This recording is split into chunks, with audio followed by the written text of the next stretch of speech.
Get ready to discover some of the most actionable DevOps techniques and tooling, including performance and reliability for some of the world's smartest engineers. Hey, I'm Joe Colantonio, host of the DevOps Toolchain podcast, and my goal is to help you create DevOps Toolchain awesomeness.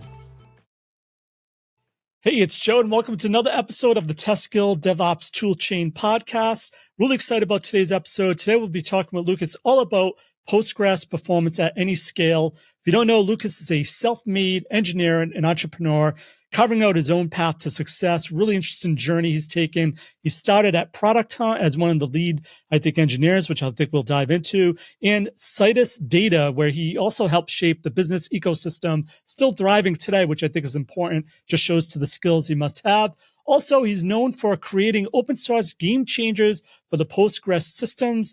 Basically, I could tell by LinkedIn, he has over 12 years of experience in this area. So definitely he's an innovator and a developer's ally. His latest venture is PGAnalyze and helps propel tech giants like Atlassian, DoorDash, and a bunch of others forward with tools to optimize for Postgres performance. A really interesting topic I think a lot of people miss out on. You don't want to miss this show. Check it out. This episode is brought to you by SmartBear. As businesses demand more and more from software, the jobs of development teams gets harder and harder. They're expected to deliver fast and flawlessly, but too often they're missing the vital context to connect each step of the process. And that's how SmartBear helps. Wherever you are in the testing lifecycle, they have a tool to give you a new level of visibility and automation, so you can unleash your development team's full awesomeness. They offer free trials for all the tools, no credit cards are required. And they even back it up with a responsive, award-winning support team. Shorten your path to great software. Learn more at smartbear.com today. Hey, Lucas, welcome to the Guild. Thank you for having me. Awesome to have you. So as I mentioned in the bio, you've been at this for a while. I guess the first thing is, what got you into databases and Postgres? For sure, yeah. So the first time I used Postgres was back in 2007. So, by now that's 16 years, something. And back then Postgres was, already old. Like Postgres this year turned 27 years old. So it's, it's been around the block. And at the time, Postgres was just the best choice essentially in terms of open source database. And I still think today that if I have data to store, and especially if I have relational data to store, Postgres is my main choice. And it's, followed me throughout my career, either as a user of Postgres or as somebody who extends Postgres and builds businesses or products or technology, open source libraries on top of Postgres. So why choose Postgres? And why you, because there's so many innovations and I'm sure there's other options now, tons of them. Why still stay with Postgres? No, I think it's a great question. I think people should always ask themselves the question, right? I think it's easy to kind of cargo cult things and just be like, you should always use Postgres. And I don't think that's true. I think the reason I personally prefer Postgres over others is extensibility. So I think what made Postgres unique is that, it's 27 years old, right? So it has kind of grown up over a long time. But what really kept it alive, I would say, in many ways, is extensibility. So you can do things like PostGS for storing geospatial data. You can now do vector embeddings with pgvector in Postgres. And all these are extensions to Postgres that don't require the core system to be modified. The other aspect that I find really fascinating about Postgres is it's a true community project. So there's not a single company that runs Postgres that, could take it away one day. It's really multiple companies, multiple engineers coming together and creating this community project in the open, right? It's kind of Linux kernel in that sense. And I think that to me is the kind of project that I would want to see thrive, essentially. So this may sound like a dumb question. So when I started, we used to have DBAs and they were like gods almost, and now as we go towards DevOps type deal, who's responsible for databases? Do we still have a DBA for Postgres, or is it more now a team that's responsible when they're in a sprint or something like that? Yeah, it has really changed. I think, as you say, right, like 20 years ago, you would definitely have had somebody with the job title DBA. And I think that has mostly gone away. People have sometimes application DBA type job titles, or they are called DBAs, but really the role has changed, right? I think we used to have this, the DBA role that really owned a lot of the database, and kind of tuned the indexes, tuned the settings, and these kind of things. And I think what we've seen is that it kind of splits up where the application teams that develop the features and develop the applications, they own a lot more essentially of the indexing, for example, of the database. And then we kind of see the emergence of data platform teams that essentially like run the data platform or run the data team, right? And they usually are essentially, like in most companies I've seen, you have, like larger setups, you have like 20 or something application teams, for example, and you'd have then a core team of like data engineers that is, 4 or 5 people often. And that team essentially maintains the Postgres databases, makes sure the right automation tooling is available for these application teams. But then a lot of the choices that the DBAs used to make are now actually shifted to the application teams, versus that central team just becomes kind of the escalation path if there is a true, downtime problem, for example. Absolutely. So I assume Postgres has been around for 27 years. There are probably known performance issues to begin with that an experienced person would know about. But if you no longer have the role of DBA, are there some issues you see teams encountering when they have to use Postgres, because maybe they just don't have the historical background or the database background of an admin? Yeah, for sure. I mean, I think as mentioned, I think the biggest challenge we see is that the responsibilities have shifted towards the application teams, but they don't necessarily have the right tools either, or have the right experience always, right? And so the example that I've spent the most time on would be indexes, right? So choosing which indexes to create, which index types to use, how to look at your queries, because oftentimes people use ORMs, so they don't even think of queries, right? They think of function calls on the application side. And so I think that really, has made it challenging essentially for people to even learn in the first place how things work. And I think the good thing, of course, is that Postgres, again, is open source, is something you could always, if you spend the time, you'll find out how it works, right? You just need to dive deep enough, essentially. And that really is then a question, who becomes that expert in a company, who becomes interested in, actually solving the performance problems, let's say. Cool. So I know, we mentioned in the bio, you've done a lot with Postgres. You've created a bunch of different tools.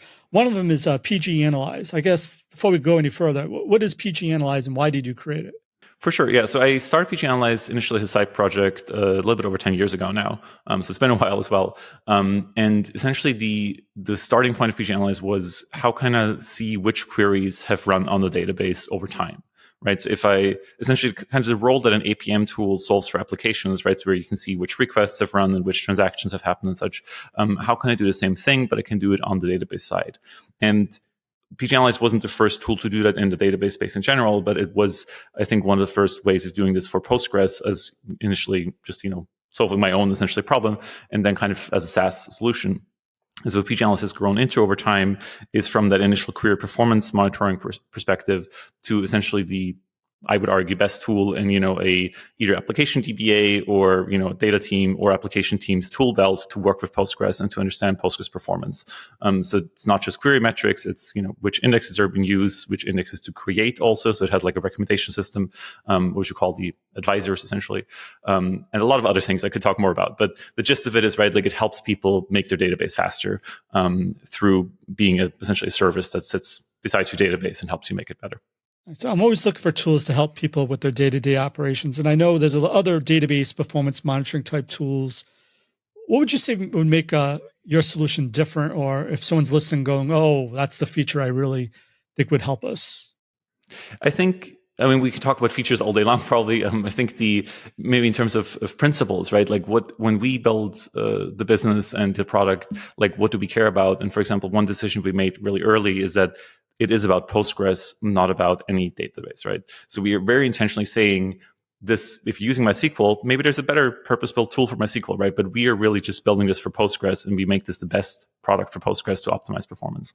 And what that allows us to do, for example, one thing we do behind the scenes is we actually run the Postgres planner, so kind of the query planner that says, this index is to be used or this other index is to be used. We actually have a copy of that inside the application, and it lets us answer things like, what should the ideal index be, right? Like what would Postgres want to see here in this kind of query planning mode? So these kind of things, they're only possible because we said Postgres is our, bread and butter. That's what we focus on. And so we kind of have a lot of functionality that really tailors to that. Nice. So, SQL statements and queries have always been the downfall of any database back in the day that I used to have to deal with. It seems to still be an issue. So, and it was really difficult to identify which queries were causing issues when I was doing like a performance test or something. So it sounds like, do you have like a sniffer then that listens to your application and then automatically knows when someone does a transaction, it can track over time, like, oh, this is a query you should look at, or this is the slowest one. How does that work? Sure. So on the good news is on the Postgres side, there's an extension, so coming back to the extensibility portion, called PGStat statements. And PGStat statements is part of the contrib set of extensions. So contrib is kind of it's a folder in the Postgres source tree, and so it's kind of officially maintained. So, it's made sure that it's released with each new version. And so PGStat statements essentially tracks all the queries that have run. And why it's so useful is because it tracks both fast and slow queries. And it does that as the query executor essentially enters the execution phase. It kind of remembers this is the query is executing, and then when it's finished, it saves the runtime. It saves some other metrics like how much I/O did it take and such. And so at the simplest aspect here is essentially taking that data and diffing that over time. So Postgres essentially just has counter values that count up like each time a query runs, and it kind of groups them together. And so we kind of take that and we diff it and we say, in this time frame, which queries have essentially finished executing in that time frame. And that's the core data point there, I would say. Nice. So I guess if someone's new to databases or all this, why do you think slow queries could be the downfall of an application? Sure. And I think the way I would like to think about it usually is, in most applications, like imagine you have a web request, right? And a web request issues a bunch of queries. Most applications will issue queries sequentially, right? So you don't actually, like, even if let's say you do 20 queries as part of your request, usually you run them after each other because you kind of next query is based on the first query's result. Maybe you do an API call based on the queries and stuff like that. And so the problem really becomes, let's say you have these 20 queries and then each query takes 1 millisecond, right? Then your whole web request in the simplest math takes 20 milliseconds, right? That's great. That's probably acceptable. Now, let's imagine each query took 10 milliseconds, right? Then your whole request takes 200 milliseconds. Probably still acceptable. But what if each query took 100 milliseconds or 1,000 milliseconds? Then suddenly you get into territory where your web request is visibly slow, right? Like there's a frustrated user at the end that essentially has to wait for that like SQL query ultimately to finish. And so that's why I think the query performance is oftentimes, like bad query performance leads to bad user experience. And that's ultimately why you should care, right? Is that it causes bad experiences. Absolutely. And what little I know about databases, I always think of indexes. Have an index, that'll help. So like, how does indexes in Postgres affect query performance, if at all? I mean, they do. So it's the same way that, indexes in general help with performance. So I like to think of indexes as a kind of caching data structure, right? So imagine maybe if you're writing an application, the difference between like a list and, a hash map where you can just like look things up easily, right? So an index is just a way to access the data more efficiently. So if you don't have an index, what Postgres and any other like database system will do usually is they will just walk through the data, right? So like imagine a big file on disk, right?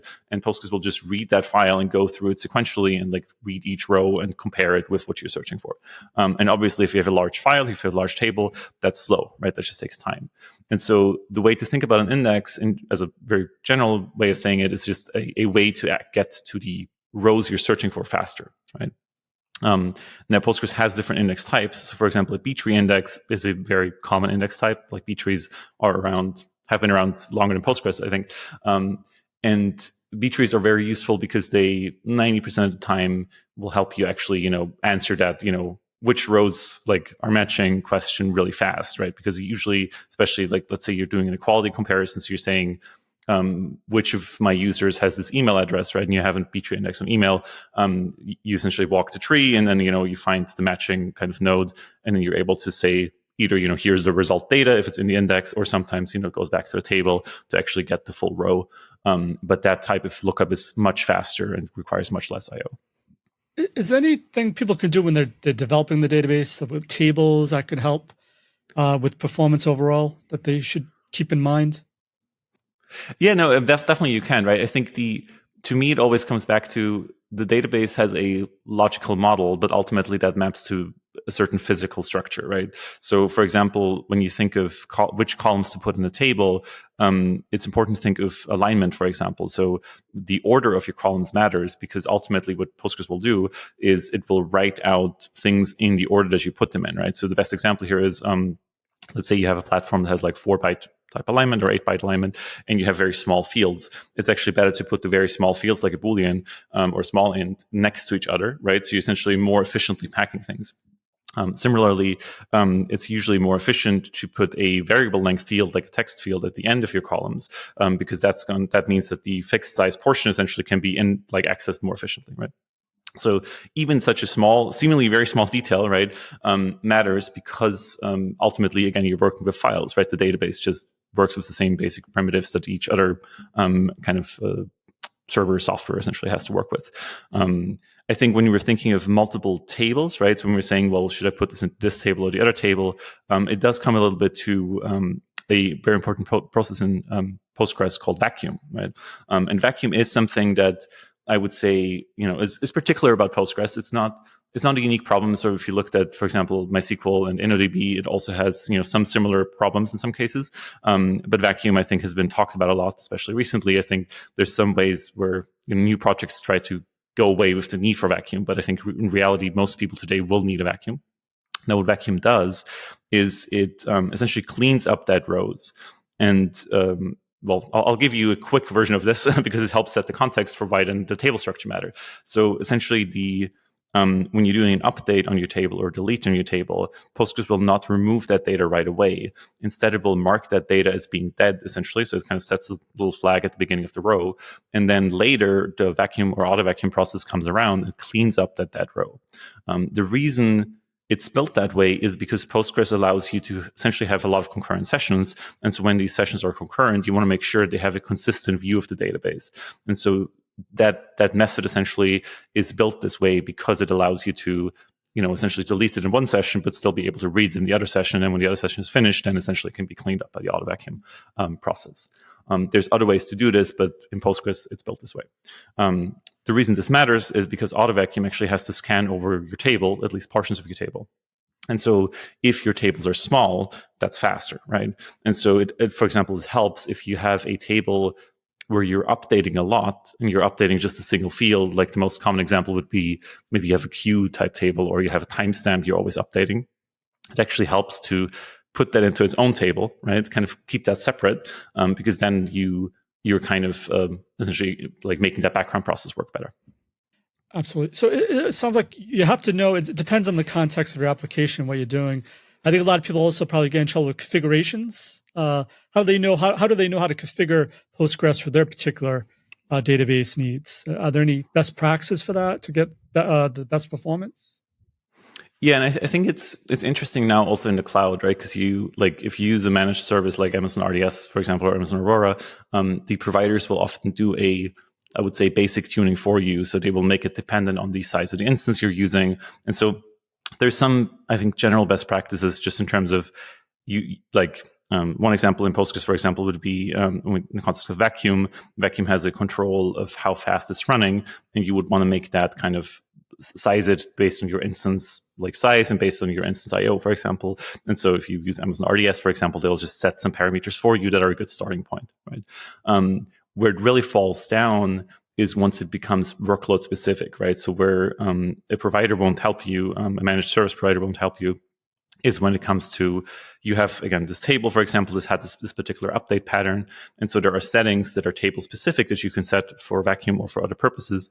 And so with those situations, it's actually important to understand where in your system is a bottleneck, right? Which table is essentially being the bad one, so to say, right? Like which table needs the attention, where you actually go in and you say, auto vacuum run a lot more often, or the fill factor of a table, reduce that to encourage more hot updates. It's a long story, right? But essentially, there's these table specific tunings that really, are hard to do generically, essentially, right? So you really need to understand the activity of your database to do that. So besides that piece with the tables, can you identify any other issues, say like IO bottlenecks that might come up, or especially as you go towards cloud, like you mentioned, does that let you know what disk type to use or anything like that? Yeah, I mean, I think in a sense, it's kind of sad because with the cloud and with network storage in the cloud, we are actually dealing with a worse storage situation from a database perspective, right? So if you want your database to be fast, the best choice of storage would be like instance local storage, right? So if you use like the I series in AWS, for example, right, they have a local NVMe drive that's right there on that same server, and that's going to be best for relational database in terms of speed because the latency to the disk is very low, right? And oftentimes Postgres will actually have to wait for an IO to complete to then do the next step in its process. So in that sense, if you can, like, if it works for you, instance local storage is best. Now, in practice, that doesn't work for a lot of people, right? And so I think what's helpful if you do build your own VM with your own storage configuration, just make sure you test that, right? Like, just make sure you test storage latency because storage latency is gonna be the biggest driver of problems. I think followed by throughput. So this is also improved, but historically one challenge in AWS, for example, used to be that each instance had a very limited bandwidth that it was allowed.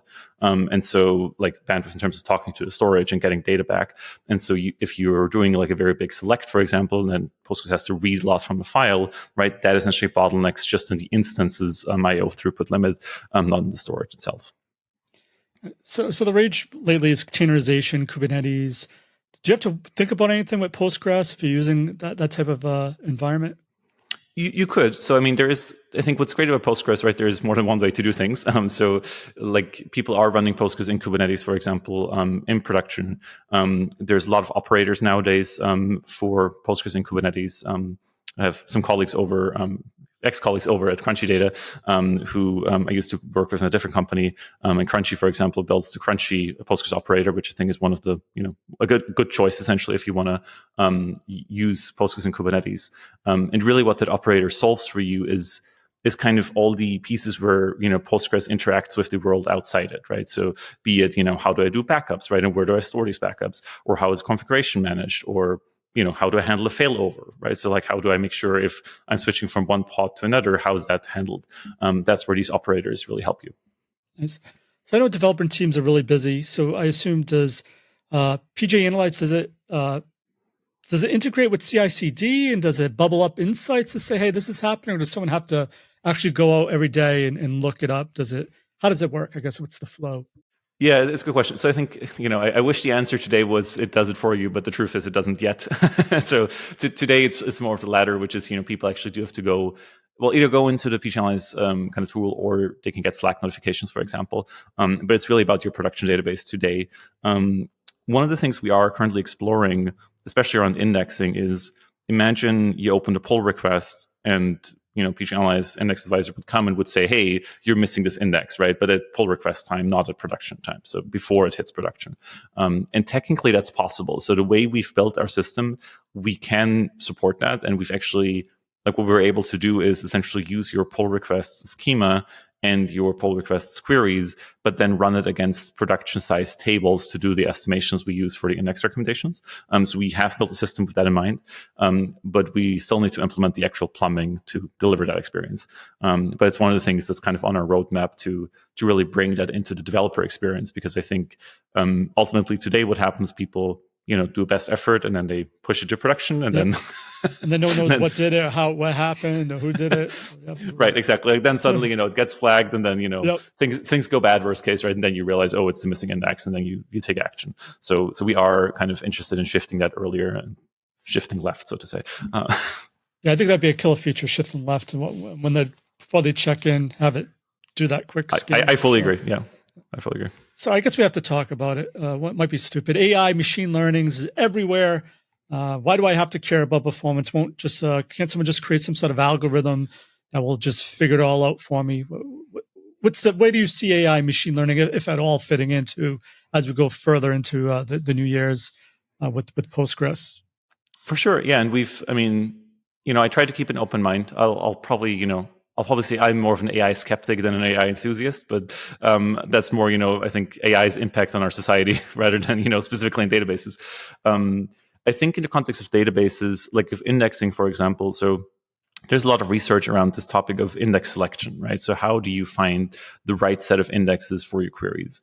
And so there have been a lot of papers in the research community around what is the best algorithm for that. And there, for example, there have been machine learning based algorithms that, try to find the best index. But what's interesting is that they've only recently actually gotten competitive in a sense that there are better ways to do it that are not machine learning based, that actually perform better than machine learning. I think where machine learning is interesting is it helps you provide a human language interface, right? So LLMs are interesting, I think, because they can make things more approachable. But I'm very skeptical when it comes to actually giving a machine learning system control over things, right? So if it's about auto-tune this setting, for example, I think what really gets lost is the context of why that choice was made, right? And why that is the right setting. And so I think, maybe eventually we'll see a system that can actually explain its actions well. But I think today that's not the case, right? So today there are projects out there that try to do this, and ultimately they are really, just a magic box that does something. And to me at least, when I want to tune my database, I'd rather have something deterministic, essentially, that it looks at a bunch of data, right? But the algorithms it uses are not neural networks, not machine learning type systems. Nice. So I guess we'll wrap it up. But we talked a bit about PGAnalyze. But is there anything I missed? Like any features you think people should know about that we may not have covered that you think would help them? Sure. I mean, one thing that we're excited about right now is coming back to vacuum, right? So this maintenance process in Postgres. So we are about to launch what's called a vacuum advisor, and so that's similar to our index advisor that does index recommendations. Vacuum advisor is a deterministic system that essentially looks at your database statistics and then makes recommendations which settings to tune on which tables, also, right? So being very specific, and so that's something that we've worked on, I would say, for roughly 6 months now, and our team is really excited about this because it will help you, like if you are in these production situations where your Postgres database just either vacuums all the time or doesn't vacuum enough, or you see table bloat, this new system essentially will let you know what settings to change, but will also be able to explain to you why and how it came to that conclusion. So I'm really excited about that new feature. We'll be launching it very soon, and then that I think will be a big splash. Very cool. You mentioned that I always like to give people an idea if what solution's the right for them. If they're using Postgres, I think they definitely should check this out. Is there any other use cases or users that if they're listening, this would be the perfect solution for them? You mean outside of Postgres? Yeah. I mean, not really, right? As mentioned, we are really, focused on Postgres. I think what I would say, right, is like if you work with a database, I think it's always very good to understand how it works, right? So even if you work with a totally different system, I think what I've found really useful when we were building PGAnalyze is actually diving into Postgres source code and understanding here is how Postgres makes this decision, right? So I think what's interesting about databases is that they have a lot of longevity, right? So it's not like it's going to change its behavior tomorrow. For most part, it's very stable behavior. And so if you find yourself, for example, building internal tooling, right, then I would say really try to identify what are the things that are permanent, what are the things that are changing all the time. And for example, the query planner in Postgres is such a thing where it made a lot of sense for us to really dive into how that query planner works and how how it makes its decisions, because that's still going to be similar in 5 years from now, for example. Okay, Lucas, before we go, is there one piece of actual advice you can give to someone to help them with their DevOps, database, Postgres performance efforts? And what's the best way to find, contact you, or learn more about PGAnalyze? For sure, yeah. So in terms of advice, I would say if you find yourself, switching to bigger and bigger instances, then it's probably time to split up your database into multiple kind of systems. So don't wait until the last minute. This is not something that PGAnalyze helps you with necessarily. It will help you identify, how bad your system is behaving, essentially.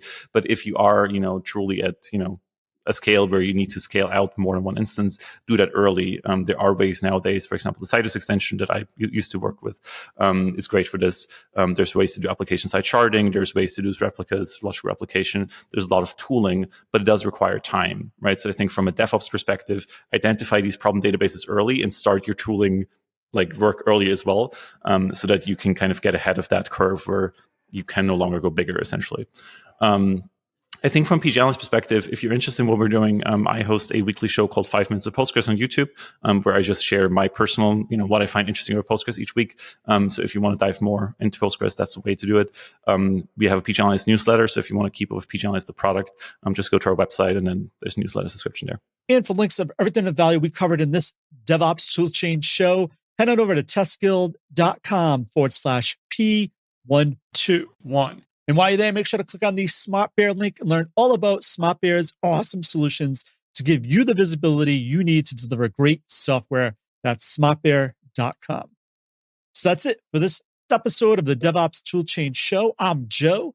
My mission is to help you succeed in creating end-to-end full-stack DevOps toolchain awesomeness. As always, test everything and keep the good. Cheers. Hey, thanks again for listening. If you're not already part of our awesome community of 27,000 of the smartest testers, DevOps, and automation professionals in the world, we'd love to have you join the fam at testguild.com. And if you're in the DevOps automation software testing space, or you're a test tool provider and want to offer real-world value that can improve the skills or solve a problem for the Guild community, I'd love to hear from you. Head on over to testguild.info and let's make it happen.